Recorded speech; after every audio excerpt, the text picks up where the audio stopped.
Welcome. My name is Meg Young. I am a therapist in Florida and Connecticut, and this is my series on EMDR. In the last episode, I talked to you about the preparation and stabilization phase 2 of EMDR. So right now I'm going to go through phase 3 and 4. Phase 3 is the target assessment and phase 4 is desensitization. We don't want to do phase 3 and send you home and then do phase 4. So generally speaking, phase 3 and phase 4 are going to be done in the same session.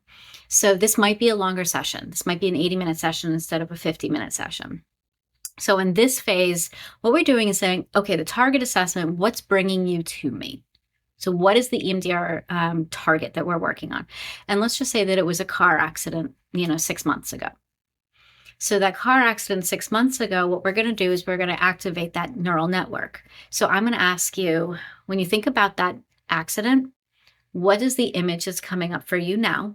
Was the worst part of it? The worst part of that car accident is the image. What emotions are coming up for you right now? Where do you feel those emotions in your body? How strong are those emotions, 1 to 10?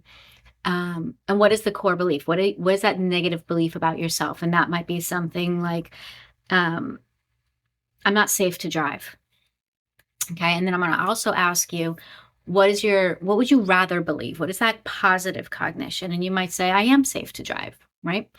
I'm going to ask you then, how strong do you believe that on a 1 to 7? 7 being strong, like I completely believe it. Now, remember, this is not logical. This is what when we're really activated and really feeling like I'm not safe to drive. How strong does that belief feel for you? Generally speaking, it's going to feel pretty real. It's going to feel pretty strong. It's kind of like when people say something like, "Oh, I'm so stupid." Right? They know they're not necessarily stupid, but they feel stupid in that moment. And if you say to them in that moment, how strongly do you believe that right now? Like, how strongly do you feel that? They might say they feel it pretty strongly, right? So even though they know that it's not true. So the target assessment, we're going to basically say what's going on. We're going to image, emotion, body sensation, location, intensity, negative core belief, positive core belief, and how strongly you believe it. It's called the validity of cognition, how strongly you believe that. Then we're going to do what's called a float back. So now that you're feeling all of that, float back to the earliest that you remember feeling any of that. And the earliest memory, about 3 to 5 years old, is going to be your touchstone memory. And then I'm going to ask you to do a timeline. So what else, when else throughout your life, okay, until you get to now. Now we have this timeline. I'm going to ask you, do you want to start with the first, that touchstone? Or do you want to start with the most recent, that car accident 6 months ago? Or it could actually be something else too. You might have something a month ago, you might have seen come across a car accident scene on the road. That might be the most recent. Or the worst. And the worst might be the first one. It might be the most recent one. It might be anything in between. And then EMDR is a three-prong process: past, present, future. So what happened was in the past. So we're going to work on that first. And that might be touchstone all the way up, or it might be that car accident, or it might be the image, the car accident scene that you came across, right? Whatever we're doing, it's a past event. Then we're going to go into how it's still affecting you today. Then we're going to go into what if something else happens in the future? How do you want to handle it? Okay, so this reprocessing phase is going to be three-prong: past, present, future. So once we've done the target assessment, what are we working on? Float back.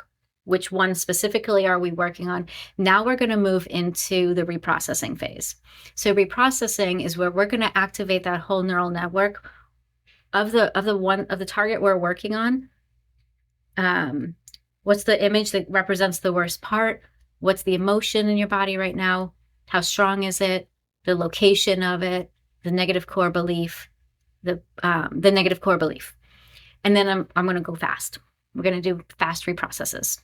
Okay, and you're just going to follow with your eyes. Just let it go.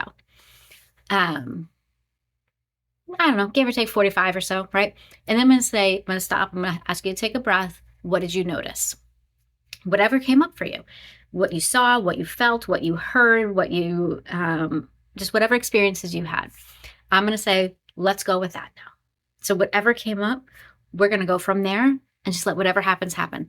It's going to feel like mind wandering sometimes. It's going to feel, some things might feel disconnected, but just let the process do its thing. Don't analyze it. Don't get into it. Don't try and figure anything out. Just let whatever happens happen. It's one of the hardest things for clients to do, but it's what makes EMDR so effective. Eventually, I'm going to do this and you're going to say, I'm going to say, you're going to say, I'm going to do this, and you're going to say, I was ask you, what did you notice? And you're going to say, yeah, it really wasn't that big a deal. Or here's something that's positive about it.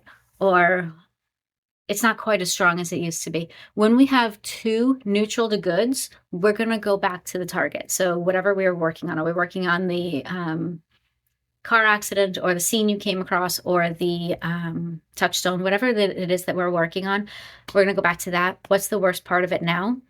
It might be the same starting point, but it's going to go different. And we're going to go again. Eventually, you're going to get to two neutral to goods, back to target. Two neutral to goods, back to target. Eventually, we're going to say, what's the worst part of that target as it comes to you now? And you're going to say, Meg, there really isn't much there. That's the past. So now we're going to go into the present. How is it still affecting you? Well, every time I get on the road, I tense up. Awesome. We're going to go with it. And then we're going to get into the future. What do you see happening that you want to, and how do you want to handle it? I want to get in the car and just feel like I'm able to drive. So we're going to go with it. Okay. So we're going to do past, present, future. And then, that is phase 3 and 4 connected. Now, at the end of each session, we're going to bring you back in. We're going to basically, because I don't want you to be dissociated in this process at all. This is not hypnosis. You are going to be in the room with me 100%. If you are not in the room with me, you're dissociated or you're anxious and hyperventilating, we're not working through trauma. We are re-traumatizing you. Not a good thing. So you are fully present with this and you are in full control of it. If you say we need to stop, we stop. But then we're going to talk about it a little bit. Why are we stopping? Is it just that we need to come back and do a little bit more of the regulation so we can widen your window of tolerance? Or is this just uncomfortable and you just don't want to deal with it? All right. But whatever is going on, you are in control. We stop. No big deal. So then as we're finishing up a session, we close it down and say, let's bring you back into the present so you can have a good afternoon and moving forward. That might be container exercise. That might be light stream. That might be visualization. That might be movement and kind of shaking it all out. But whatever that is for you is our next step. And then when we come back in the next session, we're going to revisit it. And we're going to say, now what? Where are we at? And once past, present, future is all done, right? So this is going to take this. When I said that, it was not necessarily all in one session. So when we come back, eventually we're going to get through all 3 prongs, past, present, future. Then we're going to be done with the reprocessing phase. So now we've done phase 1, phase 2, phase 3, and phase 4. So when we come back, we're going to do phase 5. So we'll see you in the next video for that one.